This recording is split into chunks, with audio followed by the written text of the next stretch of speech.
Vladimir Putin will be president for life.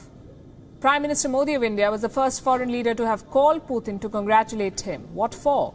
Russia has passed a referendum that gives Putin another 12 years as president. His current term ends in 2024. Add 12 years to that, and we have Putin as Russia's leader till 2036. 36 years, the longest serving leader of Russia, longer than Stalin, who ruled for 29 years. Putin grew up in the Soviet Union. He was part of the Soviet machinery. He takes pride in the Soviet glory, and yet he manages to distance himself from the decay that marked the USSR. He's often been called the new Tsar of Russia, a leader who has destroyed all political opposition and wins elections with landslides. Tonight we'll tell you the story of Putin, the making of the Tsar. Putin was born to working-class parents in a house that is said to be infested with rats and smelled of cabbage stew. He was rebellious. Children carried flowers for teachers in Russia then. In the USSR, Putin took a potted plant. He was caught with a knife in school and denied membership to the youth wing of the Soviet Communist Party. He called himself a hooligan. He played a guitar, listened to contraband Beatles records. His father pushed him to take up boxing. A punch broke his nose and he gave up. Then he took up judo. It suited him better because he was short and thin. Putin says martial arts transformed his life, gave him a means of asserting himself. His first leadership role came in the middle school. He was a school's leader for the Communist Party. His dream was to become a Soviet secret agent, a dream that he could never fulfill, even though he joined the KGB in 1975.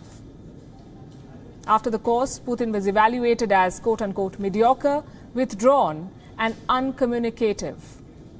He got one foreign posting in Dresden in East Germany.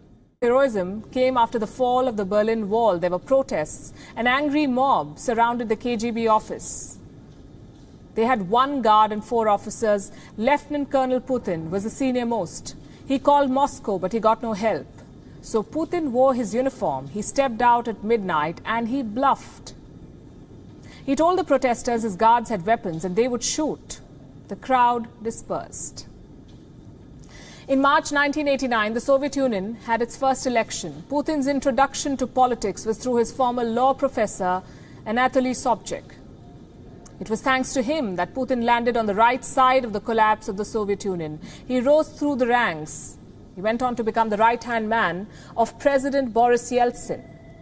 December 14, 1999, Yeltsin held a secret meeting with Putin. He was stepping down, he said, and he wanted Putin to take over. Putin is said to have described presidency then as a quote-unquote difficult destiny, but he took it. And for 16 days, Putin kept the news to himself. On December 30th, 1999, Yeltsin shared the news in a televised address, and Putin's wife learned about it only when people called to congratulate. He did not tell his own wife that he was going to be president of Russia. Putin mastered the use of media to his advantage. As a young member of the mayor's team in St. Petersburg, he commissioned a television documentary to introduce himself to Russia, a documentary hosted by the top television face of the time. He did not expunge his KGB past. He only distanced himself from their crimes. He said his experience in dealing with foreign forces would come in handy to lead a new Russia. And to this day, propaganda movies remain a hallmark of Putin's political journey.